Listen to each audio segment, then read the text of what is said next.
అరవింద భక్తి వేదాంత Srila ప్రభుపాదికి.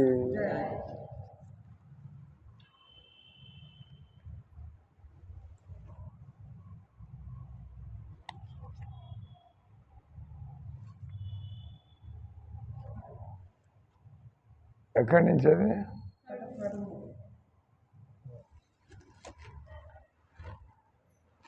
గ్రంథరాత్రి Bhagavatam Canto 11, Chapter 25. ప్రకృతి మూడు గుణములు వాటికి అతీతము.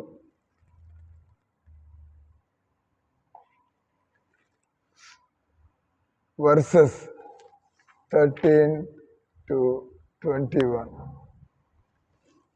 యదేతర సత్వం భాస్వరం విశదం శివం తదా ముఖేన యుజ్యేత ధర్మజ్ఞానాదిభి పుమాన్. యదా జయతమ సత్వం రజస్సంగం విదాచలం తదా దుఃఖేన యుజ్యేత కామనా యశసా శ్రియ. యదా జయసత్వం తమో మూఢం లయం జడం యుజ్యేత శోకమోహాభ్యం నిద్రయా హింసయాశయ. యదా చిత్తం ప్రసీదేత ఇంద్రియాణాంచ నివృత్తి దేహ భయం మనోసంగం తత్సత్వం విద్ధి మత్పదం. నికుర్వన్ క్రియాచాదిర్ అని వృత్తిశ్చ చేతసాం గాత్రా శ్వాసం మనోభ్రాంతం రజ ఏతర్ నిశామయ. సీదచిత్తం విలీయత చేతసో గ్రహణే క్షమం. గ్రహణాయ ఇద్దరు మనోనష్టం తమోగ్లాని తమ సదుపధారయ. ఏదమానా గుణే సత్వే దేవానాం బలమేదతే అసురాణాంచ రజసి తమ శుద్ధవ రక్షసాం. సత్వ జాగరణం విద్యా రజసా స్వప్నమాదిశత్ ప్రస్వాపం తమతో జంతో తురీయం త్రిషు సంతతం. ఉపరి పరిగశ్యంతి సత్వేన బ్రాహ్మణా జన తమసాదోద ఆముఖ్య రజసాంత రచారిణి. అనువాదం తాత్పర్యం. కృష్ణ కృపా శ్రీమూర్తి అభయచరణానంద భక్తి వేదాంత శ్రీల ప్రభుపాదికి. తేజోమయము విశుద్ధము మంగళకరము ఆయన సత్వగుణము. ఎఫల్జెన్స్ సత్వగుణంలో ముఖంలో వెలుగు కనిపిస్తుందంట. జిడ్డు మొహంలాగా కాకుండా, లేదా చెమటలు బట్టి కాకుండా, లేదా భయంతో కూడిన ముఖంలాగా కాకుండా తేజోమయం. అంటే మనకి ఈ సంసార ప్రభావం నుంచి కొద్దిగా బయటకు వస్తూ ఉండడం వల్ల మనకి ఆత్మకి ఆత్మ దేనికి భయపడాల్సింది లేదు. విశుద్ధము నెత్తన్నగా డొంక తిరుగుడు స్వార్థపూరితంగా ఇటంతా కాకుండా మనకి ఇతరుల నుంచి ఏది ఆశించేది ఉండదు. ఆ తిండేదో భగవంతుడు పడేస్తూ ఉంటాడు. ఇంకా మనకి వేరే లెక్కలే అవసరం ఉండదు. విశుద్ధం మంగళకరం. అటువంటి వాళ్ళు ఏం పనులు చేపడితే ఆ పనులు అవి వాళ్ళు తన కోసం పనులు చేపట్టరు కాబట్టి, ఇతరుల కోసం భగవంతుడి కోసం కాబట్టి ఆ పనులు అందరికీ శుభప్రదమైనవి. ఆ పనులు సంకల్పించిన తరువాత ఆ పనులన్నీ కూడా అవడం. కాబట్టి తేజోమయము అంటే మనం భక్తి చేయకపోతే ఏ విధంగా మన జీవితం చీకటిమయంలాగా తయారవుతుంది. అంత భయాలు, సందేహాలు, ఆందోళనలు, మనకి అసంతృష్టి. సత్వగుణం రజ తమో గుణాలను జయించినప్పుడు మనిషి సుఖము, ఆత్మసుఖం ఆయన లోపలే చూసుకుంటూ ఉంటాడు. ధర్మము, ఆయనకి ప్రభుత్వ చట్టాలు, లోక నియమాలు వాటితో సంబంధం ఏంలే. లోపల సుఖం 24 గంటలు. ధర్మము భగవంతుడు చెప్పిందే, అదే నిజమైనటువంటి ధర్మం. జ్ఞానాది సద్గుణాలు, లోక జ్ఞానం, కామన్ సెన్స్. ఆయన దేనికోసం పనిచేయాలా, ఎలా పనిచేయాలా అని కూడా జ్ఞానాది సద్గుణాలతో కూడిన వాడు. కాబట్టి హరే కృష్ణ మంత్రం అంటే మనకి లాభాలన్నీ కలుగుతాయి. ఓన్లీ మంత్రం అంటూ ఉంటే వేరుగా మీరు ఎత్తుక్కోకల. అంటే దీన్ని అన్నారు, దీన్ని complete package. Chanting Hare Krishna మంత్రం ఇది కంప్లీట్ ప్యాకేజ్, మిగతావన్నీ కూడా ఇన్కంప్లీట్. అది ఇది మరి అది ఎట్లా ఎత్తుక్కో స్టార్ట్. అది ఇది ఇది 4వది అదట ఎత్తుక్కో. అంటే మీరు హరే కృష్ణ కీర్తన చేయండి, ఇతరుల చేత కీర్తన చేయించండి, సమస్యలు అవే సర్దుబాటు అవడం ప్రారంభమవుతుంది. వేరే మార్గం లేదు. భగవంతుడి నియమాలు పాటించకపోతే మనకి కష్టాలు కాకపోతే ఇంకేం వస్తాయి. ఇక్కడ మనిషి సుఖము, ధర్మము, జ్ఞానాది సద్గుణాలతో కూడిన వాడు. అందుకే ఏమన్నారు, ఇది మన శాస్త్రాల్లో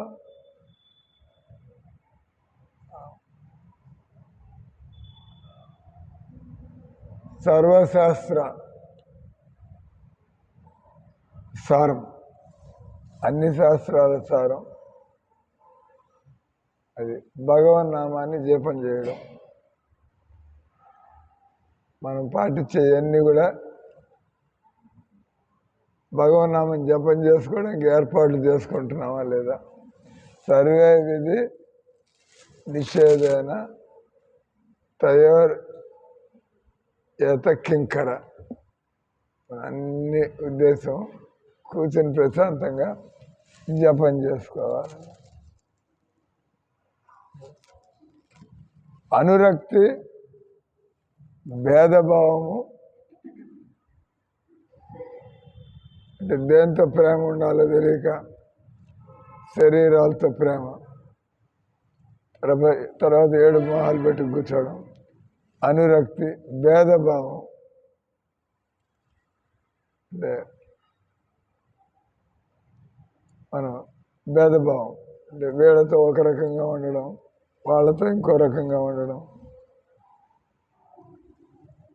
అనురక్తి, భేదభావం, కార్యము అనువాన్ని కలుగజేసే రజోగుణం.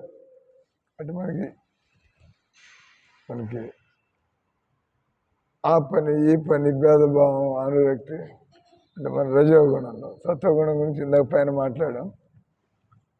సత్వతమో గుణాలను జయించినప్పుడు మనిషి పేరు కోసం పాకులాడడం. నా పేరు అనౌన్స్ చేయలేదే రమాదేవి మాతాజీ, నా పేరు రాయలేదు ఇక్కడ, ఏమవుతుంది రాసిన రాయిపోయినా దేవుడికి సేవటగా చేసుకున్నాం కదా, నిద్ర లేకుండా. నీ పేరు అన్నాడు. ఇప్పుడు వినపడిందా లేదా? ఏమన్నారు ఇవి గురించి?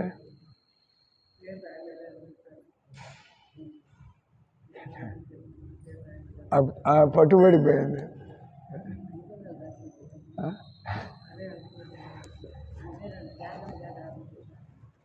నా పేరు రాయించుకున్నా అంటున్నా. అంటే నిద్రపోతే ఫుల్గా నిద్రపోతుంది. చెప్పేది ఒకటి, మాట్లాడేది ఒకటి. అదే ఆమె ఒప్పుకుంటుంది కదా, నా పేరు రాయించుకున్నానంట. హరే కృష్ణ.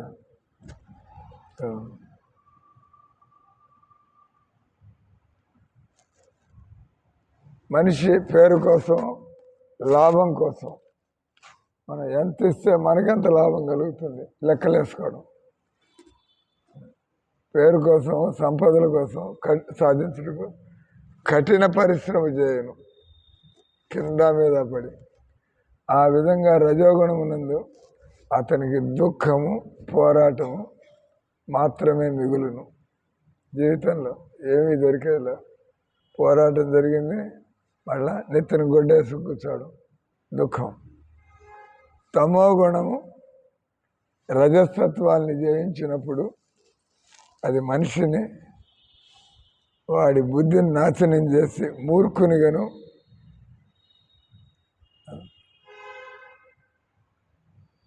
ఉదాసుడిగాను, డిప్రెషన్, ఇప్పుడు మనలో మనం అనవసరంగా మూర్ఖుడిగాను, విషయాల గురించి ఏమి అర్థం కాదు. శోకమోహాలని అతను ఉండే మోహంలో పడి, అంటే ఏది అవసరం లేదో అదే పట్టుకుని వెళ్ళాడుతూ ఉంటాడు. శోకం, ప్రతిదానికి అతనికి దుఃఖం. తమో గుణం దానివల్ల అతిగా నిద్రించడం, దురాశకు, తీరని కోరికలు. ఎప్పుడు మనిషి జరుగుతున్న దాంతో సంతుష్టిగా ఉండాలి. అంటే దొరికిన దాంతో సంతోషం లేదు, అది ఇది ఇది. అంటే మీకు ఇప్పుడు చెప్పులు లేవు, ఏందబ్బా దేవుడు చెప్పులు కూడా కొనుక్కునే అవకాశం లేదు. రేపు కాళ్ళు లేని వాళ్ళు ఉన్నారు, మీకు కాళ్ళు ఉన్నాయి సంతోషపడండి, అంటే కాళ్ళు ఉన్నాయి సంతోషపడండి. చెప్పులు లేవని ఏడుస్తారండి. కాళ్ళు లేని వాళ్ళకి దేనికోసం ఏడవాలి? అంటే ఉన్న దాంతో నీకు కళ్ళద్దాలు కొనుక్కోవట్లేదు, కనీసం కళ్ళు ఉన్నాయి, అంత ఎంత కనబడుతుంది. కళ్ళద్దాలు వస్తే వస్తాయి, అంటే మనకి స్తోమత లేకపోతే ఏం చేస్తాం? ఆపరేషన్ చేసుకోవడానికి డబ్బులు లేకపోతే కనీసం మనం బతుకున్నాము, కనీసం మనం తింటున్నాము. మనం దేవుడు మనకి ఏం మేలు చేస్తాడు చూడాలంటే లక్ష చూపించవచ్చు. మనం లేని దాన్ని పట్టుకుని ఏడవడం కంటే దేవుడు నాకు, అటు భక్తులైనటువంటి వాళ్ళు ఎప్పుడు కూడా లేని దారి నుంచి ఏడవకుండా దేవుడు ఏమి ఇచ్చాడు దాన్ని చూసి సంతోషపడి దేవుడికి పడి దండాలు పెట్టి, మీరు మాకు అది ఇచ్చారు, కళ్ళు ఇచ్చారు, కాళ్ళు ఇచ్చారు, మనకి తిండి ఇచ్చారు, మనకి కృష్ణనామం మీద నమ్మకం కలిగించారు. అంతకంటే ఏం కావాలి? వావిళ్ళ విజయలక్ష్మి ఇంకేమైనా కావాలా మీకు? ఇంకేం అక్కర్లేదు. అంటే యోగి ఇంకేం అక్కర్లేదు సార్, బస్ భగవన్నామం చేసుకుంటూ జీవితం గడిచిపోతే చాలు. ఇంకేమైనా కావాలండి? అది కాకుండా అబద్ధం చెప్పాకండి, లోపల పుట్టలుగా. అంటే ఇక్కడ పెద్ద పెద్ద ప్లాన్లు వేస్తూ ఉండడం కదా, స్కీములు, ప్లాన్లు దేవుడి కోసం వేయచ్చు. ఉదయగిరిలో మనం ఉదయగిరి నివాసులు అక్కడ కూడా మందిరం కట్టాలి కదా, అటు ఆలోచించు. మనకి ఇల్లు ఉండాలి కదా, ఉన్నదంతా సుఖం లేదు, మాకు సొంత ఇల్లు లేదు సార్.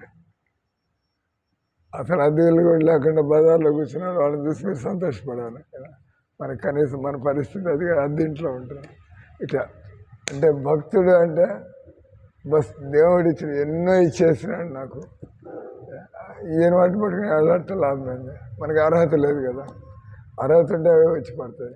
కానీ మీరు దేనికోసం? అర్హతల కోసం ప్రయత్నం, ఇంకా భజన చేయాలా, మనం వద్దన్నా కూడా వచ్చి మన మీద పడతాయి. అది పద్ధతి. తమో గుణంలో ఉండేవాడు అతిగా నిద్రించను, దురాశకు లోనగుచుండను, ఇతరుల ఎడ అతనికి ఈర్ష, ద్వేషము, వాడి పేరు జడగొట్టాలా, వీడి పేరు జడగొట్టాలా, మనకి పేరు లేదు కదా. చిత్తము నిర్మలము, ఇంద్రియములు భౌతిక పదార్థము నుండి వైరాగ్యము. అంటే వెరీ సింపుల్ నీడ్స్. మనం సత్వగుణంలో ఉన్నామా లేదా అంటే దాన్ని ఏమంటారు, తప్పనిసరి అవసరాలు తప్ప, తప్పనిసరి అవసరాలు తప్పేం లేదు. ఇంద్రియములు భౌతిక పదార్థం నుండి విరక్తం. మనిషి దేహమునందు అభేత్వం అంటే అంటే మనకి ఎంత ఆత్మ అనుభవం కలుగు, నేను దేహం కాననేటువంటిది మనకి భయం అనేది, శరీరం అనేది కాలు ఇరక్క తప్పదు, కళ్ళు పోక తప్పదు, శరీరం బలహీనపడక తప్పదు. దాని గురించి ఎక్కువ ఆశలు పెట్టుకోమాకండి, వదిలేయండి. రాత్రి రాకూడదు అంటే ఆగుతుందే, వచ్చే తీరుతుంది. తయారు ఏదొస్తే దాన్ని అంగీకరించండి. లేకపోతే డబ్బులంతా దేవుడికి 11 రూపాయలు, హాస్పిటల్లో 11 లక్షలు. అందరు నవ్వండి, మన బతుకట్ట తయారవుతుంది. దేవుడికి ఎంత ఇచ్చామంటే 11 రూపాయలు, ఒకటి ఉండాలంటే అక్కడ 10 కూడా వస్తారు, 11 ఇవ్వాలంటే. కానీ హాస్పిటల్ ఎంత ఖర్చు పెట్టాయంటే బస్ లక్షలు లక్షలు లక్షలు లక్షలు. ఏమన్నా అయిందా అంటే ఏం జరగటం లేక కనుక చేస్తున్నాడు. మనిషి భౌతిక పదార్థం నుంచి విరక్తుడు అయినప్పుడు మనిషి దేహమునందు భయరాహిత్యము, మనస్సు నుండి అసంగత్వం. అంటే ఈ శరీరంలో ఉన్నా కూడా మనకంటూ ఎవరు లేరు, మనదంటూ ఏం లేదు. ఎవడైనా ఉంటే ఎవడంటే కృష్ణుడు. అంటే మనకంటే ఏమన్నా ఉందంటే మా కృష్ణుడు ఉన్నాడు సార్, అంతకంటే మాకేం లేదు. అంటే మనం మన బంధువులతో, మన ఆస్తులతో నాకు అది ఉంది, వీళ్ళు నా వాళ్ళు అనుకున్నా అసంగత్వం. అసంగత్వం అంటే డిటాచ్మెంట్, సంగత్వం అంటే అటాచ్మెంట్.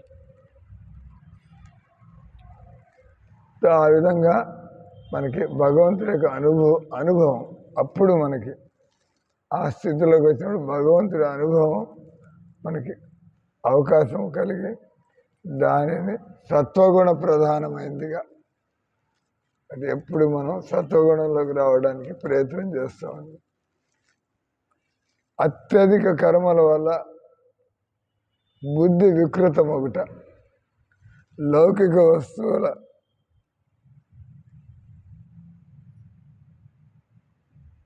ఆసక్తి వల్ల జ్ఞానేంద్రియములు అసమర్థమవుట, దేహ ఇంద్రియములు రోగములు పాలవుట.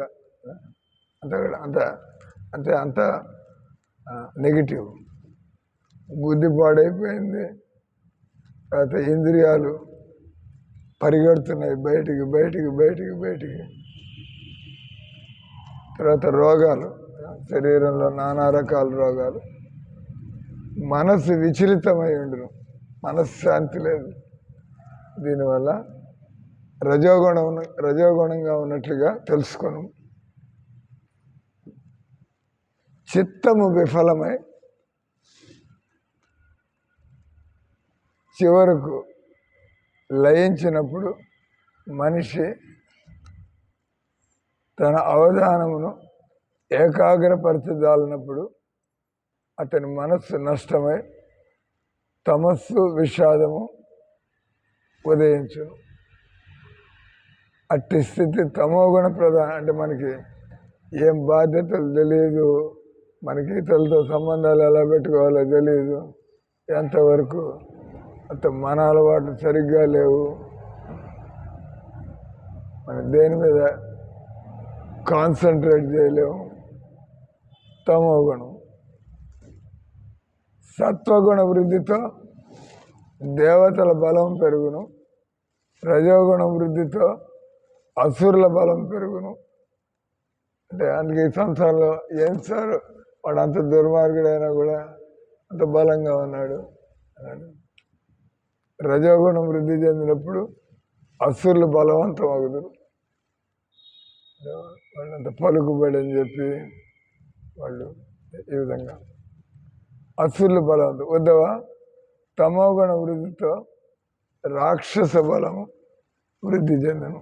అంటే అన్ని పోడాలు వాటిలే. రాక్షసు మాంసాహారం తినడం, ఆడాళ్ళు వెనకాల పడడం, సిగరెట్లు సారాయిలు తాగడం, రాత్రి తెల్లారిన తర్వాత 9 గంటలకు నిద్ర లేవడం, ఇవన్నీ కూడా రాక్షసుల బలం. సత్వగుణము నుండి జాగరూకత. సత్వగుణంలో ప్రతిదీ మర్యాదలన్నీ కూడా చూసుకుంటూ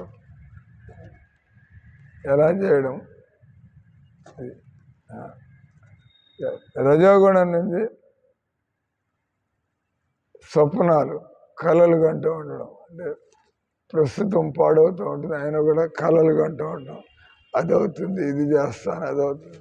తమో గుణం వల్ల గాఢమైన నిద్ర, అంటే దున్నపోతులాగా నిద్రపోవడం, లేదా కుక్కలాగా పండుకోవడం, స్లీపింగ్ లైక్ ఎ డాగ్. తురి అవస్థ. ఈ 3 స్థితులు తురి అవస్థ అంటే 4వది. సత్వరజ తమో గుణాన్ని దాటిన తర్వాత తురియ అవస్థ అంటే ఏం పరిస్థితులతో సంబంధం లేకుండా మనం యాక్టివ్గా ఉంటాం, కానీ మన కోరికలు ఏం లేవు కదా. ఎన్నో పేరు ప్రతిష్టలు ఉంటాయి, మనకేం పట్టింపు ఉండదు. ఇట్లా దాన్ని ఏమంటారు, అందరిలాగా ఉంటాం. ప్రభుపాద చాలా గొప్ప వ్యక్తి, చాలా జ్ఞానవంతుడు. ఆయనకి ఎంతో పలుకుబడి శిష్యులు 1000 మంది ఆయన కోసం జీవితం వేయడానికి. కానీ ప్రభుపాద నేను చాలా గొప్ప అనుకోవట్లా. ఆయన దేవుడి చింతనలో పోతూ ఉన్నాడు. ఆయన భగవంతుడి పనుల్లో ఏది చూసి నేను చాలా గొప్ప అయిపోయాను అనుకోకుండా. మన మూల కృష్ణ చైతన్యము ఆత్మయందు విలసితమై ఉండును. నీకు భక్తి కావాలంటే ఆత్మస్థాయికి రావాలా. పైన అంటే నాటకాలు రాయిలాగా కాకుండా. అంతేగాక జాగృతి, స్వప్నము, సుషుప్తి అనే 3 స్థితులు యందు నెలకొని ఉంటుంది. అంటే కళల్లో కూడా మనకి ఎప్పుడు దేవుడి కళ్ళే. ప్రభుపాదికి వాడు గురువు గారి కళ్ళలోకి వచ్చి నువ్వు సన్యాసం తీసుకోవయ్యా, గురువు గారి కళ్ళలోకి వచ్చి నువ్వు సన్యాసం తీసుకోవయ్యా. ప్రభుపాది కళ్ళలో ప్రపంచం అంతా తిరిగి ప్రచారం చేస్తున్నట్టుగా, ప్రోగ్రాంలు జరుగుతున్నట్టుగా. మనకి ట్రైన్ మిస్ అయిపోయింది, ఆ సూట్ కేసు ట్రైన్లో ఉండిపోయింది. ఇట్లాంటి కళ్ళు లేదా టెన్షన్, కళల్లో కూడా టెన్షనే, కనీసం కళ్ళలో కూడా ప్రశాంతంగా నిద్రపోదు. నవ్వుతుంది. అది అట్లాంటి కళ్ళు వస్తూ ఉంటాయి, అదే ఉంటుంది. కరెక్ట్ చూస్తాడు, నా మనసును చూసినట్టుగా చెప్పేస్తున్నాడు. ఈరోజు శ్లోకం 21. ఈరోజు శ్లోకం వైదిక సంస్కృతికి అంకితమైనటువంటి బ్రాహ్మణులు. అంటే బ్రాహ్మణుడు అంటే వాడు కులంతో బ్రాహ్మణుడు, డబ్బులు తీసుకుని మందిరాల్లో పనిచేయడం. వేదిక సంస్కృతికి అంకితమైనటువంటి బ్రాహ్మణులు. నిన్నవాడు వచ్చాడు కదా ఒక బ్రాహ్మడు, వాడు రామాలయం నడుపుతాడు. అప్పుడప్పుడు కాఫీ తాగుతాను సార్, ఉల్లిపాయలు తింటాను సార్, 7 గంటలకి మందిరం తెరుస్తాను సార్.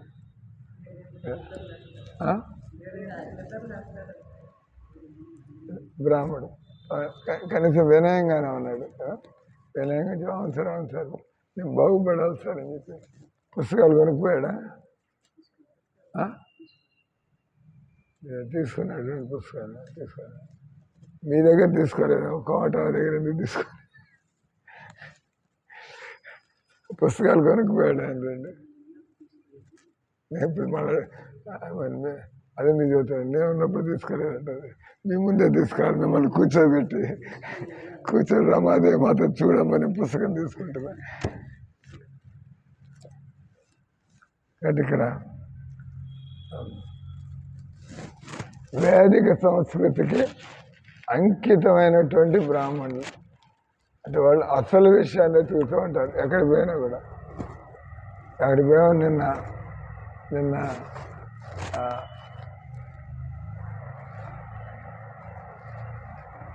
పండరినాథ్ తిరునాళ తాటిపత్రులు ఓ అని జనాలు, ఊరంతా నిండిపోయింది. ఎక్కడి నుంచి వచ్చేసారు జనాలంతా. తాడిపత్రులు మంచిది వీళ్ళు కీర్తనకు పోవడం, ఎక్కడెక్కడ వచ్చిన వాళ్ళకి అందరికి వినిపించారు. అంటే వాళ్ళంతా ఆ ఊరాళ్ళు కాదు, ఒక చోట చేశారండి, 2 చోట్ల జరిగితే అక్కడ కూడా చేయలేదు. అక్కడ వాళ్ళు మనం వస్తుంటే అంత రష్ ఉంది అక్కడ.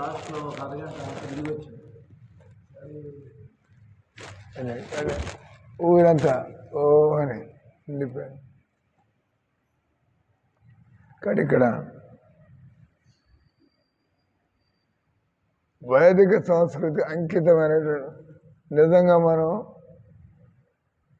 ఆ పండరినాథుని అదే రెగ్యులర్గా వచ్చి సంవత్సరం అంతా పిట్ట కూడా కనపడదు అక్కడ. ఆ తర్వాత ఒకరోజు మాత్రం నేల ఈనట్లుగా జనాలంతా వచ్చి కూడా ఏం చేస్తున్నారంటే ఏం చేయట్లే, మనం చేస్తున్నాం, వాళ్ళు ఏం చేయట్లేదు. వాళ్ళ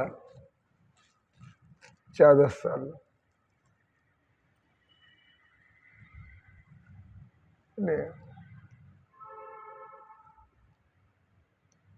సత్వగుణం వల్ల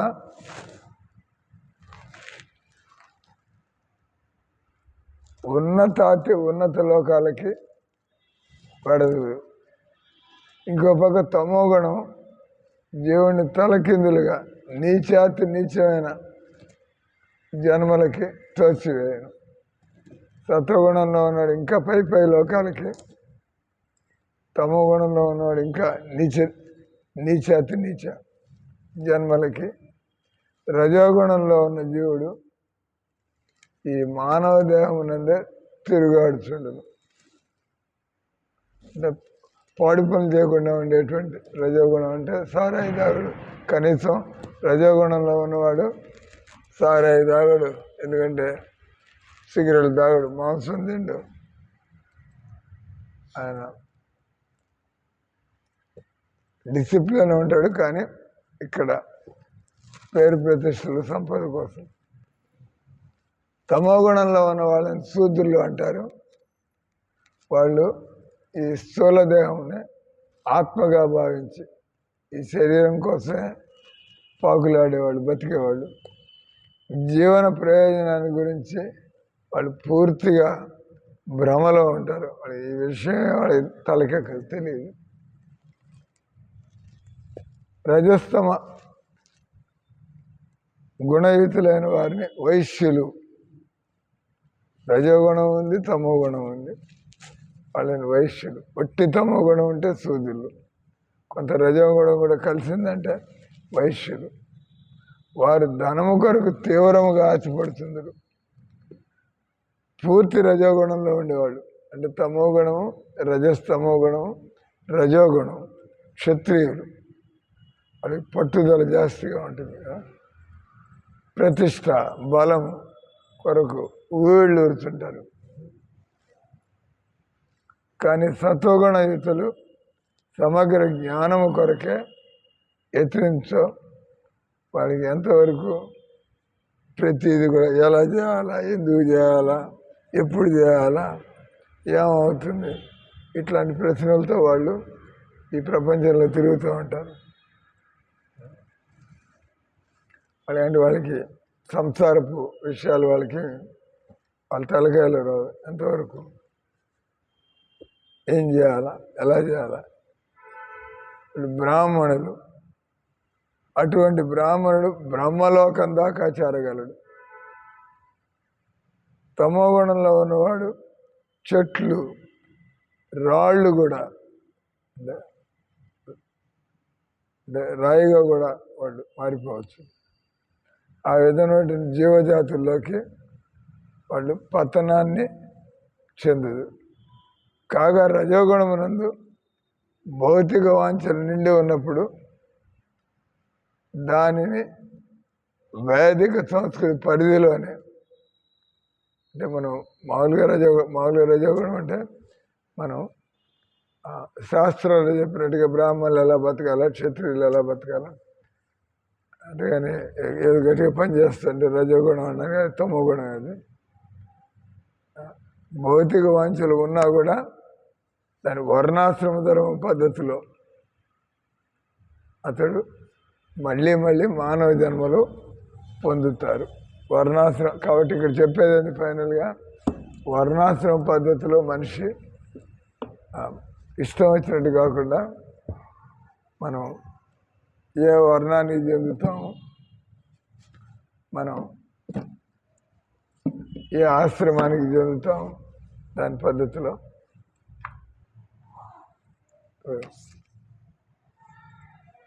ఇది మళ్ళీ పెట్టుకోవాలా క్లాస్ ఏంది? పనులు ఏమైనా ఉన్నాయి? ఇంకో అరగంట చెప్పాలా? చైతన్యం లేదా లేకపోతే మళ్ళీ పోగవాలా? అవుతారా?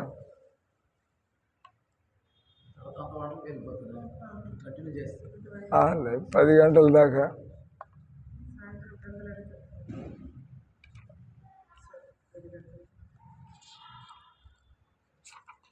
కొద్దిసేపు చైతన్య మహాప్రభు ఆయన చిన్న వయసులోనే అన్నీ ఆయనకి ఆల్రెడీ అన్నీ వచ్చు, కానీ ఏదో స్కూల్కి పోయినట్టుగా పోగానే అంతా తెలిసిపోయింది ఆయనకి. ఇంకా మిగతా వాళ్ళందరికీ తెలియని కూడా ఆయనకి తెలిసిపోయింది. ఎక్కడ నేర్చుకున్నాడు, ఎట్లా తెలిసింది ఆయనకే తెలియాలా? ఆ రకంగా ఉన్నప్పుడు అందరూ ఇంకా మీకు మేమే నేర్పిస్తాం అయ్యా బాబు, నువ్వే స్కూల్ పెట్టుకోవచ్చు, నీకు మా స్కూళ్ళల్లో మేము నేర్పించగలిగేది ఏమీ మిగలలేదు అంటే, అప్పుడు చైతన్య మహాప్రభు ఆయనే ఒక స్కూలు, బెంగాల్లో స్కూల్ అని టాల్ అంటారు, లేదా చతుష్పాటి అంటే వేదాలు నేర్పించేటువంటి స్థలం. ఇట కాదు, ఈ స్కూళ్ళు కాలేజీలో చతుష్పాటి, అన్ని వేదాల్లో పారంగతుడు చైతన్య మహాప్రభు. ఆయన మొదట్లో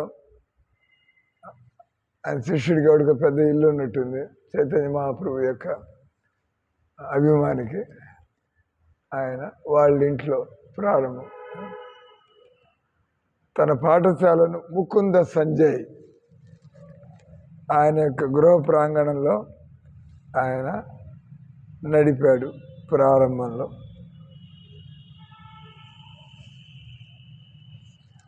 ఆయన స్వయంగా కొన్నాళ్ళు ఏ స్కూల్కి పోయాడు అంటే గంగాదాస్ పండిత్ చతుష్పాటి ఆయన స్కూల్కి ఈయన పోయాడు. ఆ తర్వాత బయటకు వచ్చేసి తన స్కూలు గౌరహరి చతుష్పాటి,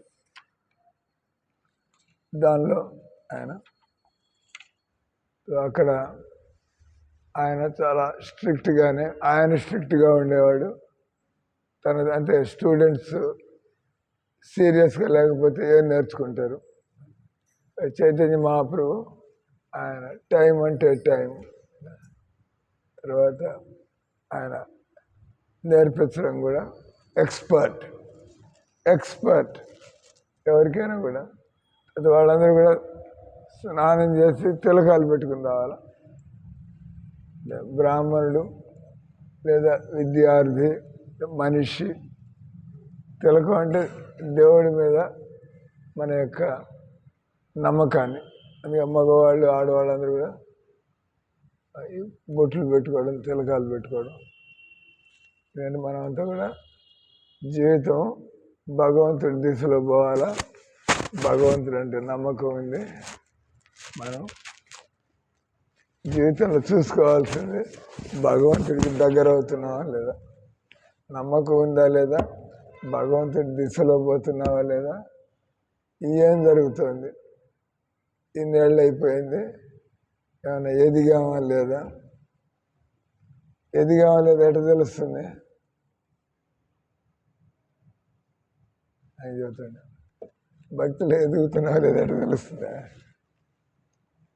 ఒకటి వచ్చి చెప్పుకుంటాం, నేను 40 ఏళ్ళ నుంచి ఉన్నాను సార్, 30 ఏళ్ళ నుంచి ఉన్నాను సార్. అదే అదగడం కాదు. ఇంకా ఆవులు ఉంటున్నాయి మందిరంలో, పిల్లులు తిరుగుతున్నాయి, మనం ఉంటున్నాం. అటు భక్తులు ఎదుగుతున్నాం అనేది ఎంత వైరాగ్యం కలుగుతుంది, మనకి ఎంత వ్యామోహం పోతుంది, మోహం పోతుంది. సింపుల్ పట్టింపులు ఏం లేకుండా. తర్వాత మనకి జ్ఞానం కలుగుతుంది. జ్ఞానం ఏది చేయాలా, ఏది చేయకూడదు, ఎవరితో స్నేహం చేయాలా, ఎవరితో స్నేహం చేయకూడదు, ఎవరిథింగ్. వీడితో ఉన్నట్టయితే నన్ను కూడా ముంచెట్టున్నాడు, వీడితో తిరిగేట్టయితే నన్ను కూడా లాగేట్టున్నాడు బయటికి. ఈ రకంగా మనకి జ్ఞానం కలుగుతూ ఉంటుంది. ఇంకా అది నేర్చుకోవాలి, ఇది నేర్చుకోవాలి, శ్లోకాలు నేర్చుకోవాలా, భజనలు నేర్చుకోవాలా, కోర్సులు చేయాలా, అంటే మనలో పెరుగుతున్నట్లెక్క భక్తులు. ఆ తర్వాత భగవంతుడి సేవ లేకుండా నేను బతకలేను, నాకు రోజు అంత ఇంత నాకు భగవంతుడి సేవ కాదు. ఇలాగా ఇంట్లోంచే వండి పంపిస్తూ ఉండడం, అంతేగా. మందిరం రాకపోతే ఏం చేస్తారు? ఏదో గోధుమ పిండి కావాలంట, వాటెవర్ ఇంట్లో కూర్చున్న సప్లై. ఏదో ఒకటి చేయాలి. మన మందిరంలో ఎక్కువ రోజులు లేదా రోజంతా ఉండే పరిస్థితి గృహస్థులకి లేనట్టయితే, కానీ ఏదో సేవల్లో ఉంటే మనం ఇంట్లో ఉండే మందిరం గురించి ఆలోచిస్తూ ఉండడం. కాబట్టి ఈ రకంగా మనకి భక్తులు ఎదుగుతున్నావా లేదా? మామూలుగా ఎదగని వాడిని పట్టుకుని సేవ చేయించాలా? ఎదిగిన వాడు వాడే చదివితే నాకు ఏదో సేవ చేయండి సార్, నేను అది చేయాలి, ఇది చేయాలి, గుడ్, సేవ చేయండి. అయితే మనం మాయలో పడతాం. నవద్వీపం మొత్తం ఆ ఏరియాలో ఎవరు కూడా చైతన్య మహాప్రభుతో సమంగా కూర్చొని మాట్లాడగలిగేవాళ్ళు. ఆయన భగవంతుడు కదా, ఆశ్చర్యంగా. నవద్వీపంలో గౌరహరే వయస్సు మాత్రం తక్కువ, ఆయనకంటే పెద్ద పెద్దవాళ్ళు అందరూ. కానీ ఆయన చూడంగానే కానీ వాళ్ళకి దేవుడు అని తెలియదు. వాళ్ళకి అసాధారణ ప్రతిభ, అలౌకికమైనటువంటి, కానీ దేవుడు అని తెలియదు. అప్పుడప్పుడు వీడేమన్నా దేవత అయింది, ఈ భూమి మీదకి వచ్చాడు, దేవుడు అని తెలియటం. దానికి భగవంతుడు బుద్ధినిస్తే కానీ వ్యాకరణంలో దిట్ట, ఛందస్సులో దిట్ట, పాటలు రాయడంలో దిట్ట, ఆయన గద్యం రాయడంలో దిట్ట, స్మృతులు శాస్త్రాలన్నీ వల్లివేయడంలో దిట్ట, న్యాయం, కామన్ సెన్స్, ప్రతిదీ. ఆయన సాంఖ్యం అని పూర్తిగా, అంటే అందుకే అప్పుడు మనకి ఆకర్షణ అనేది కలగదు. మనకి జ్ఞానం అనేది ఉంటే ఈ శరీరం మీద మనకి ఆకర్షణ కలగదు. వేదాంతం ఏం చేయాలి, వేదాంతం అంటే బతికేం చేయాలి, బతికేం చేయాలి, అన్నిట్లో కూడా గౌరహరి దిట్ట.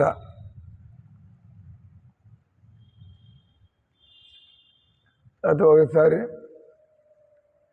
జీవితంలో ఎవరైతే ఈ విధంగా ప్రగతిశీల, ఎప్పుడు జీవితంలో ఎదగాలి ఎదగాలి ఎదగాలి ఆధ్యాత్మికంగా, సభ్యతలో, అటువంటి వాళ్ళకి దేవుడు గురువుని మీ ముందుకే తీసుకొచ్చి నిలబెడతాడు. మీరు ఎత్తుక్కోల, ఎవడు దొంగ గురువు, ఎవడు మంచి గురువు, మీరు ఎత్తుక్కోకరా. మీ బుద్ధి సరిగ్గా ఉంటే మీకు తగ్గట్టుగా ఆయన తీసుకు నిలబెడతాడు ముందు. కరెక్ట్, ఈయన నాకు సరైనటువంటి జ్ఞానాన్ని ఇస్తున్నాడు. అది గౌరహరి.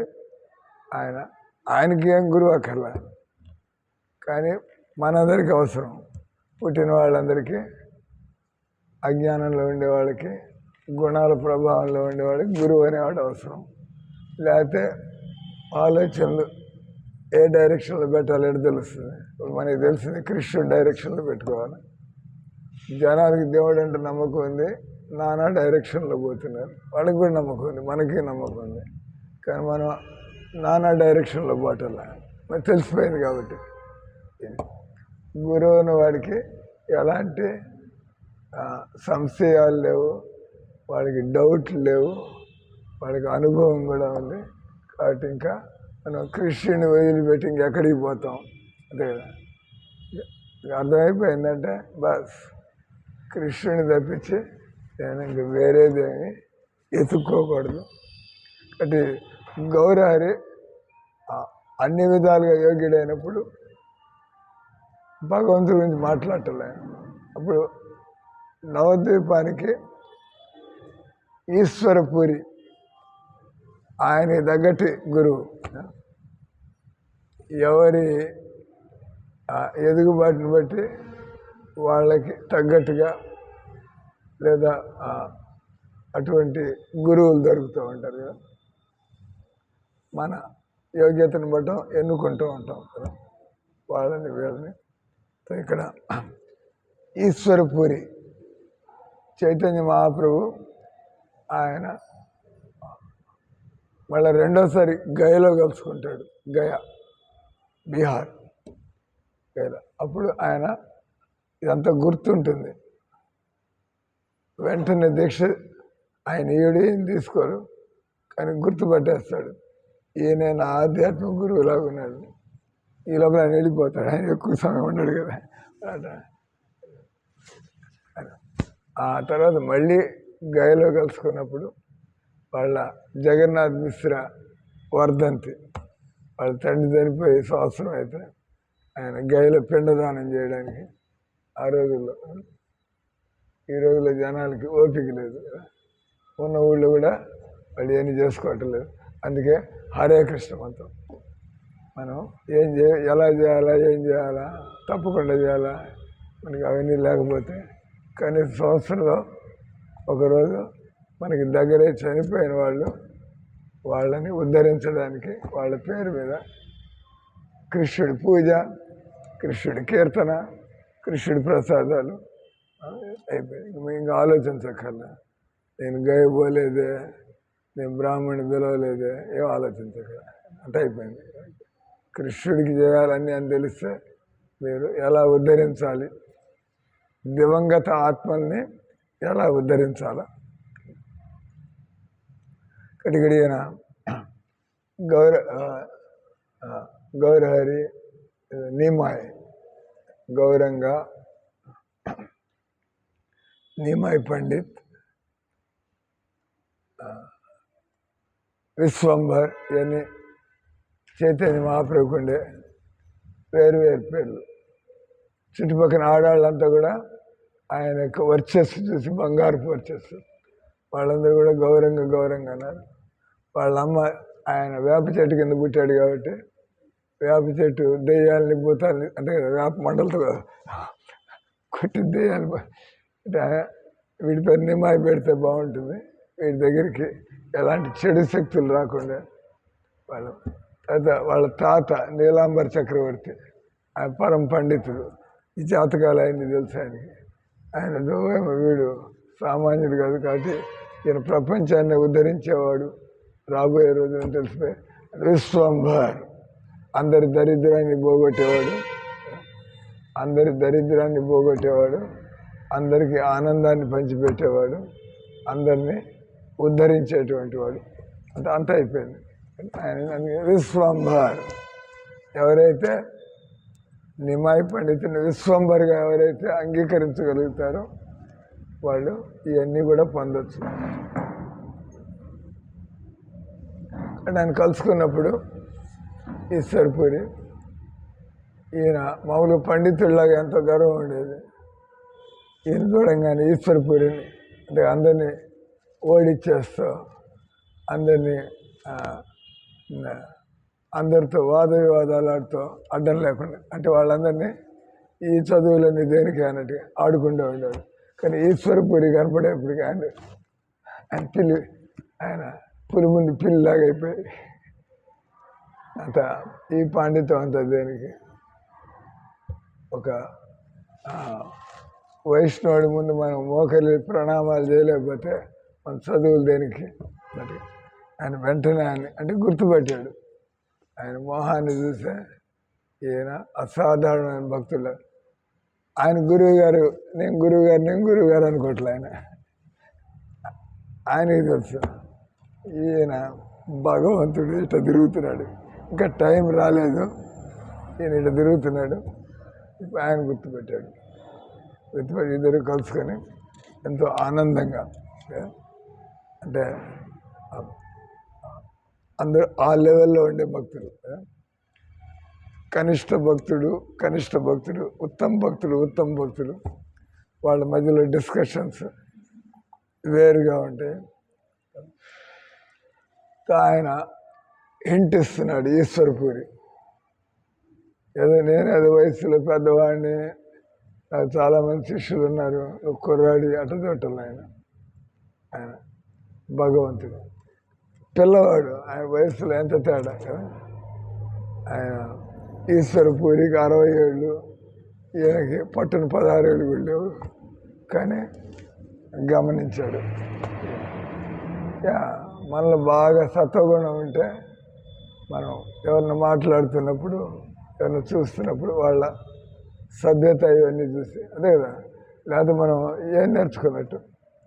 ఎక్కడికైనా పోయినప్పుడు మనం రకరకాల స్వాముల్ని కలుస్తూ ఉంటాం. వాళ్ళ హావభావాలు వ్యవహారాలతో వాళ్ళకి ఏమైనా సభ్యత ఉందా లేదా, వాళ్ళకి ఏమైనా విషయాలు తెలుసా లేదా టక్కని తెలుస్తూ ఉంటాయి. ఇక్కడ ఆడవాళ్ళని ఇలా మీరు భక్తి చేస్తున్నారంటే మీకు తెలిసిపోతూ ఉంటాయి విషయం. ఎవడు భక్తి చేస్తే వాడికి భగవంతుడు బుద్ధిని ఇస్తూ ఉంటాడు. అంటే ఇక్కడ ఈశ్వరపురి ఆయన హింట్ ఇస్తున్నాడు, నువ్వెవరో నాకు తెలియదు అనుకో మాకయ్యా అన్నట్టుగా అని చెప్పి ఆయన తన గ్రంథాన్ని బయటికి తీశాడు. కృష్ణ కర్ణామృతం అనే గ్రంథం, అంటే భాగవతంలో ఉండే బ్రహ్మాండ శ్లోకాలన్నిటితో ఆయన పుస్తకం తయారు చేశాడు. అంటే కృష్ణుడి మీద కాన్సన్ట్రేటెడ్ నాలెడ్జ్ అందరికీ అర్థమయ్యేది. ఆ పుస్తకం అనేది సార్ ఆ కుర్రాడికి, ఈయన అంత వయసులో ఉన్నాడు, ఆయనకి పుస్తకం ఆయన ముందు పెట్టి వినయంగా పెట్టి, దీనిలో ఈ పుస్తకాన్ని నేను భాగవతం నుంచి ఇవన్నీ సేకరించి తయారు చేశాను. కృష్ణ కర్ణామృతం, అంటే కర్ణాలకి అమృతంలాగా ఉంటుంది. మీరు చదివి దీనిలో కొద్దిగా కరెక్షన్స్ ఏమన్నా ఉంటుందండి, కరెక్షన్స్ ఏమన్నా ఉంటే కొద్దిగా చేయండి చెప్పండి అని ఈశ్వరపురి అంటే ఇండైరెక్ట్గా చదువుతున్నాడు. మీ పరిస్థితి సార్, ఆయన ఒక యోగ్యుడైనటువంటి శిష్యుడిలాగా ఆయన ఇక్కడ, నువ్వు గొప్ప భక్తుడు అయితే భక్తులు ఏది రాసినా కరెక్టే సార్ అది. అంటే కృష్ణుడు చదువుతున్నాడు, దేవుడు చదువుతున్నాడు, నువ్వు గొప్ప భక్తుడు అయ్యా, నువ్వు భావంతో ఏం రాసినప్పుడు సరిగ్గా రాస్తావు, నేను ఒక మూర్ఖుడిని అవుతాను మీరు రాసిన పుస్తకంలో తప్పులు చూపించడానికి ప్రయత్నం చేస్తే అని ఆయన అంటున్నాడు. అంటే ఇద్దరు ఒకళ్ళనొకళ్ళు గుర్తుంచుకున్నారు. అంటే వాళ్ళకి అయినాడు ఈశ్వరపురి ఎవరయ్యా అంటే అంత భగవంతుని పార్షల్ వాళ్ళు. ఇక అంటే ఆయన అంటున్నాడు, ఒక ఉత్తమ భక్తుడు రాసినటువంటి గ్రంథంలో మీరు కూడా ప్రేమ కొద్ది ఏదో రాస్తారు, దానిలో గ్రామర్ తప్పులు ఉండొచ్చు, రాయడం అది బాగా రాస్తుండకపోవచ్చు, కానీ విషయం మీరు చదివిన వాడికి ఏం తెలియజేయాలని చూస్తున్నారు, కృష్ణుడి గురించి తెలియజేయాలని లేదా కృష్ణుడి మీద నమ్మకం కలగాలని ఆ ఉద్దేశంతో రాశారు. ఇంకా మనం దానిలో తప్పులు ఏం చూడాల్సిన అవసరం లేదు, ఎందుకంటే దాని యొక్క లక్ష్యం ఇతరులకి కృష్ణుడిని పరిచయం చేయడం. మనకి గ్రామర్లు వ్యాకరణాలు, మనకి దానిలో ఛందస్సులు వాటి అందుకే భక్తి సిద్ధాంత మహారాజు ఆయన ఎవరైనా రాసినప్పుడు ఆయన ఎంకరేజ్ చేసేవాడు కదా, మీరందరూ కూడా వైష్ణవులు మీ అనుభవాల్ని మీకు అర్థమైనవి మీకు ఏమైనా మంచి పాయింట్లు వచ్చినప్పుడు రాస్తూ ఉండండి ఆయన అట్లా ఆయన పత్రిక నడిపాడు, హార్మోనిస్ట్ అని చెప్పి. పదినప్పుడు వాళ్ళ శిష్యులందరూ మీరు కూడా ఏదైనా రాస్తూ ఉండండి, నేర్పించాడు కదా ఇన్నేళ్ళు, రాస్తాను అంటే అప్పుడు ఆ ఎడిటర్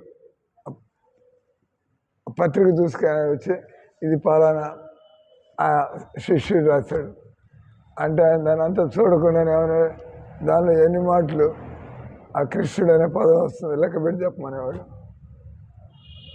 అంటే ఎవరికైతే కృష్ణుడు దేవుడు అని నమ్మకం ఉంటుందో వాడు దేవుడు, పరమాత్ముడు, భగవానుడు ఇట్లాంటి శబ్దాలు వాడకుండా డైరెక్ట్గా కృష్ణ కృష్ణ కృష్ణ. దానిలో 30 సార్లు ఉంది, ప్రింట్ చేయి చాలు. కనీసం చదివేవాడు 30 సార్లు కృష్ణ అనే పదం చదువుతాడు. అంటే ఆయన కూడా మనకి ఏం చదువుతున్నాడు, మనం ఏదైనా రాసేప్పుడు జనాలకి కృష్ణుడి మీద నమ్మకం కలిగే విధంగా రాస్తున్నామా లేదా, ఫినిష్. అది వాట్ ఈజ్ ది సబ్జెక్ట్, విషయం ఏంది అనేది ఉంటే మిగతా అంతా సర్దుకుపోతుంది. అందుకని ఆయన అన్నాడు, గౌరహరి ఒక ఉత్తమ భక్తుడు రాసిన గ్రంథంలో దానిలో కృష్ణుడి యొక్క ప్రేరణ ఉండటం వల్ల తప్పులు చూడరాదు. కాలాంతరంలో గౌరహరి గయాధామంలో ఈశ్వరపూరిని తన ఆధ్యాత్మిక గురువుగా స్వీకరించును. ఆ తర్వాత మనం చెప్పుకున్నాం, ఆయన రోజంతా ఏం చేస్తూ ఉంటాడంటే చైతన్య మహాప్రభు ఆయన ఊరి మీద పడి తిరుగుతూ ఉంటాడు. అంటే జనాల్ని అనుగ్రహిస్తూ ఉంటాడు. అన్ని రకాల వ్యక్తుల్ని తన దర్శనాన్ని ఇచ్చి తను వాళ్ళతో ఏదో ఒక మాట్లాడడానికి చేస్తాం. వాళ్ళ మనస్సుల్ని, వాళ్ళు పామర్లైనా, వాళ్ళు వ్యాపారస్తులైనా, వాళ్ళు లౌకికులైనా ఏం ఆయన దృష్టి ఎవడి మీద పడితే వాడు కాస్త ఫినిష్. వాడు ఇంకా హరే కృష్ణ హరే కృష్ణ కృష్ణ కృష్ణ హరే హరే, హరే రామ హరే రామ రామ రామ హరే హరే. ఆ తర్వాత జ్యోతిష్యుడి గురించి చెప్పాము మీకు కదా. ఏం చెప్పా?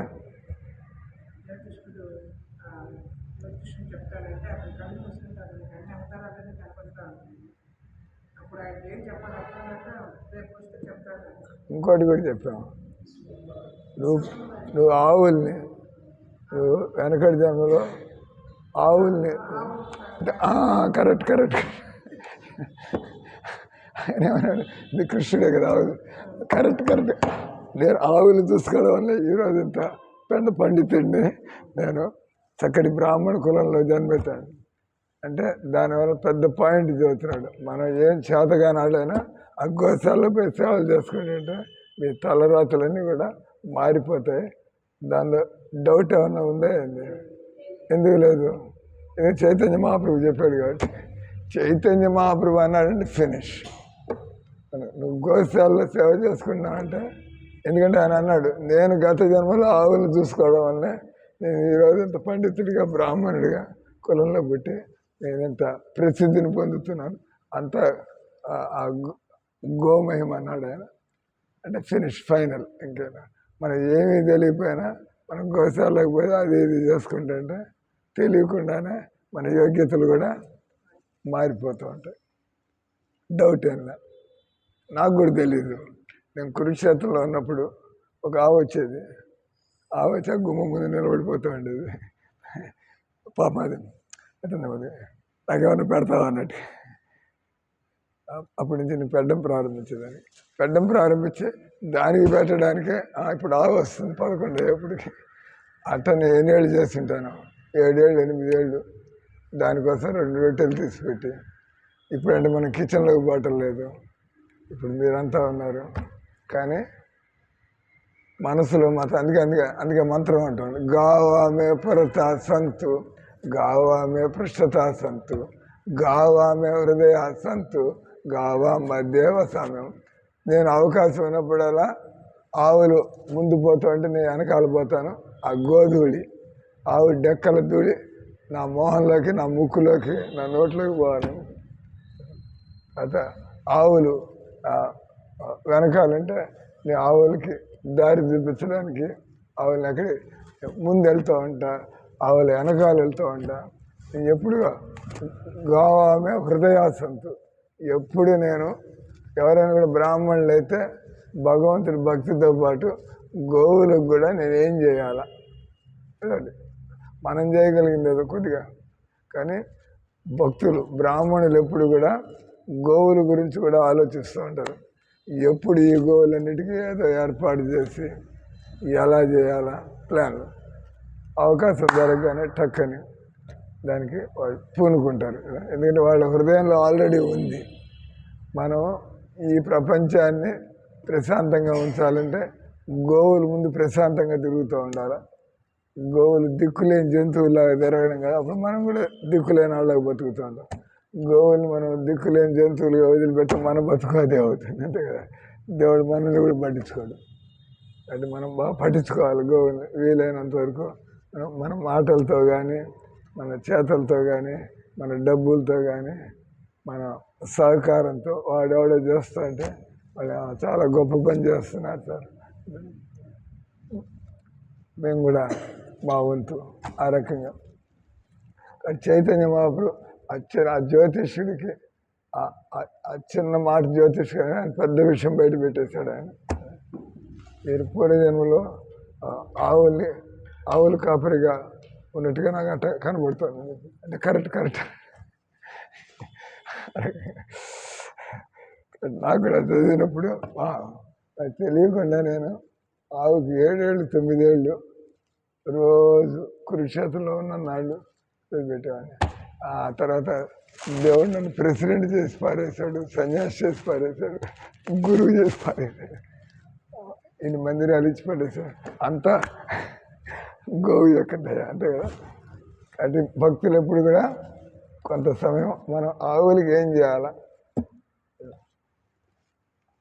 దేవుడు అవకాశాలు కలిగిస్తాడు. అరంగా జ్యోతిష్కుడు ఆయన కన్ఫ్యూజ్ అయిపోయినాడు. ఎందో నరసింహస్వామి కనిపిస్తాడు, ఇప్పుడు ఈయన గురించి ఏం చెప్పాలి నేను. ఎందో వామదేవుడు కనిపిస్తాడు, ఎందో రాముడు కనిపిస్తాడు. దాని అర్థమైంది, ఆయన తెలియట్లేదు. ఎందుకంటే మనుషులు ఎవరికి అట్లాంటి జాతకం ఉండదు కదా, కాబట్టి ఆయనకు అర్థం కావట్లేదు. దేవుడు అంటే నమ్మకం ఉంది ఆ జ్యోతిష్యుడికి.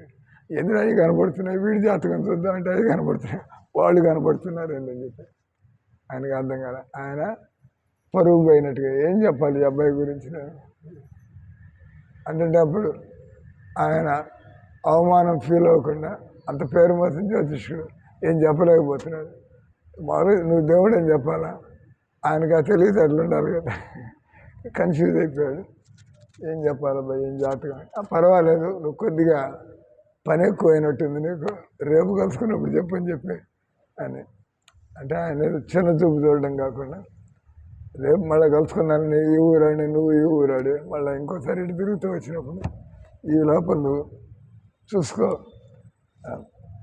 అని చెప్పి ఆయన అక్కడి నుంచి బయలుదేరాడు. ఇంకొకటి చెప్పి ఆఫ్ చేస్తాం.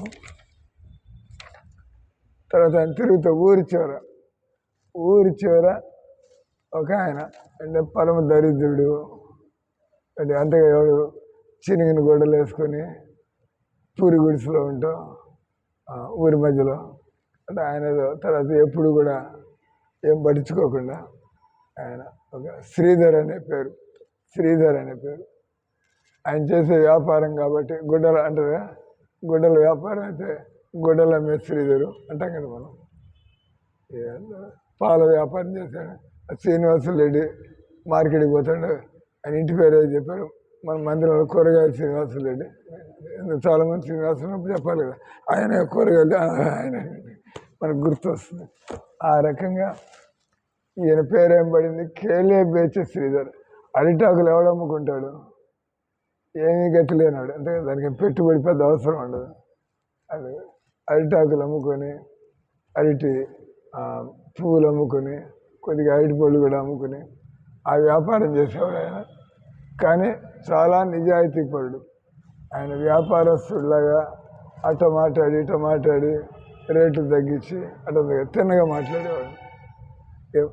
Profit minimum. ఆయన నియమం కూడా అయింది, నాకు వచ్చిన డబ్బుల్లో ఎంత వస్తుందో సగం గంగాదేవి. ఆయన గంగాదేవి భక్తుడు, విష్ణు భక్తుడు. అంటే ఆయన నియమం పెట్టుకున్నాడు, నాకు వచ్చినటువంటి ఆదాయంలో సగం నేను గంగాదేవికి సేవ చేయడానికి, ఆ దీపాలు చూపించడానికి, సాంబ్రాణి పెట్టడానికి, వీటికి ఈ రకంగా. తర్వాత మిగతా టైం ఆయన ఎప్పుడు హరే కృష్ణ మంత్రం. ఆయనకి నేను సంపాదించి ఇల్లు కట్టుకోవాలని, సంపాదించి అది చేయాలి ఇది చేయాలని అంటే బాగా జ్ఞానం ఉంది. పూర్తిగా వైరాగ్యం. ఏ సంసారంలో నేను తలకాయ దూర్చకూడదు. అంతే కదా. మెషిన్లో తలకాయ దూరిస్తే అవుతుంది, కట్ అయిపోతుంది. అంతే కదా. ఈ సంసారంలో తలకాయ దూర్చామంటే కట్. ఏమి మీరు అనుకుంటూ ఉంటారు, అది చేస్తారు. అది చేసినా కూడా మీరు ఇరుక్కున్నారు. అంతే కదా. ఇప్పుడు మీరు వ్యాపారంలో సంపాదించారు, ఇరుక్కున్నారు. ఏం సంపాదించారు? ఇరుక్కుపోయారు. అంతే కదా. దేవుడికి దూరం అయిపోయారు. అది వాళ్ళకి అర్థం కాదు. నేను బాగానే ఎదిగొచ్చాను కానీ ఇరుక్కున్నాడు. ఇరుక్కున్నాడు. తర్వాత కట్టు కూడా అవుతుంది. తర్వాత ఉన్నదంతా ఎవడో లేపుకుపోతాడు. ఆ తర్వాత లఘు అది వాడు అట్ట మోసం చేసి ఆ నవనీతం కొట్టుకుంటారు. ₹1,00,00,000 వాడి దగ్గర పెట్టి వాడు ఇయటం లేదు. ఇప్పుడు ఏమైంది? సంపాదించింది ₹1,00,00,000 వాడు ఎవరికి ఇచ్చింది? వాడు కూర్చోబెట్టి డబ్బులు ఇస్తా అంటే నమ్మింది, ఉన్నదంతా పోయింది. ఇప్పుడు కూర్చొని భజన లేదు, పాడు లేదు. వాడు ఎప్పుడు వస్తాడు? రమేష్ గారు ఎప్పుడు వస్తాడు? ఎప్పుడు డబ్బులు ఇస్తాడు? రాత్రి పగలు ఆ రమేష్ గారు చింతన, రోజుకి 10 మాటలు ఫోన్ చేయడం. ఆ విధంగా జీవితం దేవుడిని ఏ వయసులో ప్రశాంతంగా భజన చేసుకోవాలో రమేష్ చెక్క భజన ప్రారంభమైంది. రమేష్ రమేష్ రమేష్ అంటే ఇక్కడ ఈయన పేరేంది? కేలా బేచి శ్రీధర్. కేలా మన తెలుగులో అరటికాయలు అంటే అరటికాయలు శ్రీధర్ అనాలా? అరటికాయలు శ్రీధర్. కానీ అక్కడ బెంగాల్లో కాబట్టి ఆయన కేలా బేచి శ్రీధర్. ఈ అరటి ఉత్పాదనలు అమ్ముకునేటువంటి శ్రీధర్ అనే పేరు పడింది ఆయనకి. ఎక్కడ ఉండడం ఎక్కడంటే ఊరి బయట అక్కడ ఉంటాడు. ఊరి బయట ఎవరు ఇష్టపడరు అన్నట్టు ఆయన. ఆ విధంగా ఆయన కూడా ప్రశాంతంగా ఉంటారు. ఊరి మధ్య కోలాహలాలు ఉండి ఆయన భజన చేసుకోలేక అట్ట కాకుండా ఊరి బయట ఆయన ఉంటారు. ఆయన చైతన్య మహాప్రభు అయితే అందరినీ పలకరించుకుంటాం. అంటే ఆయన గుర్తుపెట్టుకున్నాడు. భగవంతుడు పని పెట్టుకుని, మిగతా వాళ్ళంతా వ్యాపారంలో ఉన్నారు, ఆయన పని పెట్టుకుని వాళ్ళ ఇంటి దగ్గరికి వెళ్ళేవాడు. పని పెట్టుకుని ఆయన ఎక్కడైతే అమ్ముతూ ఉంటాడో ఆ మార్కెట్లో ఎక్కడో నిలబడి అందరినీ అటు ఇటు చేసుకుంటాం. ఈయన దగ్గర మాత్రం తప్పనిసరిగా పోవాల్సిందే. మిగతా వాళ్ళ దగ్గర ఒక రోజు పోతాడు, ఒక రోజు పోడు. ఈ కేలాబే శ్రీధర్ దగ్గర మాత్రం పోవాల్సిందే. అంటే వాళ్ళిద్దరి మధ్య, భక్తులు భగవంతుల మధ్య అది గిల్లుకోవడాలు, నవ్వుకోవడాలు, గిల్లుకోవడాలు, మాట్లాడుకోవడాలు. అందుకని ఆయన అంతే ఎన్ని అయిపోయింది. ఆయన ఊరి పొలిమేరలకు వచ్చేవాడికి కేలాబేచి శ్రీధర్ ఆయన దగ్గరికి వచ్చి ఆయన ఈ అరటి అమ్ముకుంటూ ఉంటే ఆయన అమ్ముకునే దాన్ని కూడా బేరం చేస్తూ ఉంటాడు. ఏమైనా బ్రాహ్మడు, నేను ఫ్రీగానే తీసుకుపోయా బాబు, దీనిలో కూడా మళ్ళీ 10 పైసలు అంటే ఏదో ఒకటి ఆయన శ్రీధర్తో మాట్లాడాల. ఆయన అంటాడు, నువ్వు సగం గంగాదేవి ఖర్చు పెడతావు, తర్వాత నువ్వు రోజంతా హరే కృష్ణ హరే కృష్ణ అంటావు. ఏమైంది నీ దరిద్రం? అట్టగా ఉంది. వాళ్ళంతా చూడు శివుడిని పూజించి, దుర్గాదేవిని పూజించి, నువ్వు ఏం సంపాదించావు నువ్వు? కాబట్టి నువ్వు కూడా ఎందుకు నీ పూజ పద్ధతి ఎందుకు మార్చుకోవాలి అంటే ఆయన నోటి నుంచి, ఆయన గొప్ప భక్తుడు కాబట్టి ఆయన ఏమంటాడు, నేను బతికే ఉన్నాను, వాళ్ళు బతికే ఉన్నారు, నేనేం ఆకలితో ఏం చావటం లేదు. బహుశా నేను పూరీలు పాయసం తినకపోవచ్చు అని నేను కడుపు నిండా నేను కూడా తింటున్నాను. తర్వాత ఎవరు ఏం సంపాదించుకున్నా అదంతా కూడా పెంటే కదా అయ్యేది. ఎవరు ఏం సంపాదించుకున్నా వదిలిపెట్టే కదా పోయేది. కాబట్టి మీరు నన్ను భ్రమలో పెట్టమాకండి, ఆయన మీరు సంపాదనలో పడవయ్యా అని చెప్పి భ్రమలో పెట్టమాకండి. మేము బాగానే ఉన్నాం, ప్రశాంతంగా ఏదో బాధ్యత కొద్ది కూర్చుంటాం. అయింది లేదు గంగాదేవి సేవ చేసుకుంటున్నా, చక్కగా ఆ భగవన్నామాన్ని జపించుకుంటాం. ఆయన ఇంటికి పోతే దానిలో అంత సగం కూలిపోయిన గుడిసె అంత కనబడుతూ ఉంటుంది. పగిలిపోయిన గ్లాసు అంటే పైన పగిలిపోతే జనాలు పారేస్తారు. అంతే కదా, ఇంత గ్లాస్ ఉంటుంది, పైన కొద్దిగా విరుగుతుంది, మీరు బయట పారేస్తారు. ఏం చూస్తా బాగానే నీళ్ళు తాగొచ్చని అది తెచ్చుకొని శుభ్రం కడుక్కొని దాన్ని పెట్టుకొని ఏం కొనక్కర్లేకుండా ఆ రకంగా అంటే ఏమి నిష్కించన, ఎలాంటి కోరికలు లేకుండా ఎవరైతే నిష్కించన అవుతారో వాళ్ళు వెంటనే భగవంతుడికి ప్రియమైన వాళ్ళు అవుతారు. గౌరంగ మహాప్రభురేర భక్తగణ వైరాగ్య ప్రధాన. ఎవడు ఎంత గొప్ప భక్తుడే అంటే ఎవడి అవసరాలు ఎంత తక్కువగా ఉంటాయో, ఎవడు ఎంత సాదాగా బతుకుతూ ఉంటాడో వాళ్ళు అర్థం చేసుకున్నట్టున్నారు ఎలా దేవుడికి దగ్గర అవ్వాలో. కాబట్టి వాళ్ళు అంటే కేలాబే శ్రీధరు అటు ఆయన పండితుడేం కాదు, ఆయన బ్రాహ్మణుడేం కాదు, ఆయన ధనికుడేం కాదు, అంటే భక్తాసుతోషి భగవాన్ గజయూత పాయ. భాగవతంలో శ్లోకం. గజేంద్రుడు పశువు కదా, ఆయన కూడా భగవంతుడు పరిగెత్తుకుంటూ లక్ష్మీదేవిని కూడా వదిలేసి ఒంటి మీద గుడ్డలు కూడా సరిగ్గా చూడుకుని పరిగెత్తుకుంటూ వచ్చాడు. అది ఏంది ఘింకరిస్తున్నది ఎవరే అంటే ఒక ఏనుగు కదా. ఎందుకంటే ఏనుగు అన్ని విధాల నీళ్లలో ఓడిపోయింది, పూర్వజన్మలో చేసిన భక్తి గుర్తుకొచ్చింది. అందుకని ఇంక ఎత్తుకుంది ఒక తామర పువ్వు ఎత్తుకుని కొలంలో పైకి ఎత్తి అదే ఏనుగు గొంతుతో ఉంటుంది. అదే హరే కృష్ణ మంత్రం ఏం రావట్లే, ఏనుగు గొంతులాగా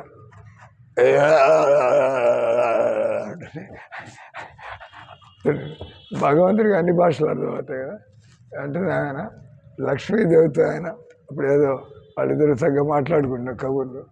ఎప్పుడైతే గజేంద్రుడు అన్నీ వదిలిపారేసి తన బలాన్ని, తన బంధువుల్ని, తన ప్రయత్నాన్ని ఆఖరిలో ఇంకా దేవుడు గుర్తొచ్చేప్పటికి ఆయన టక్కని ఒక తామర పువ్వు తీసుకుని పైకెత్తి ఆయన గట్టిగా అరవడం ప్రారంభిస్తాడు. వెంటనే దేవుడు అక్కడ గరుడ వాహనం మీద దేవుడు అక్కడికి వచ్చి దిగుతాడు ఆయన. ఆ తర్వాత వాళ్ళందరూ ఎక్కడికి పరిగెడుతున్నాడు అబ్బాయి దేవుడు అని వాళ్ళంతా చూస్తే ఏనుగుని రక్షించడానికి. అంటే భగవంతుడు అందుకని ఈ శ్లోకం వస్తున్నప్పుడు భక్తి ఆసుతోషి, కేవలం భక్తి ద్వారానే భగవంతుడు మన పాండిత్యానికి, భగవంతుడు మన తెలివితేటలకి, భగవంతుడు మన బలానికి, భగవంతుడు మన కులానికి, భగవంతుడు మన ఐశ్వర్యానికి, భగవంతుడు మన పలుకుబడికి ఆయన ఏమీ అవసరం లేదు. కాబట్టి అందరికీ అవకాశం ఉందా లేదా భక్తి చేసుకోవడానికి?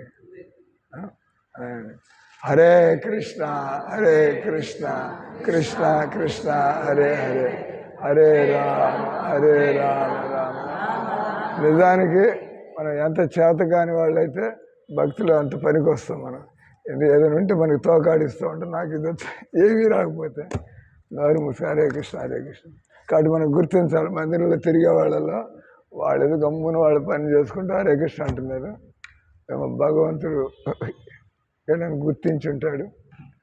నేను వాళ్ళేం గుర్తింపు కోసం ప్రయత్నం చేయట్లేదు. చిన్న మందిరంలో చిన్న పనులు చేసుకుంటే హరే కృష్ణ అంతా.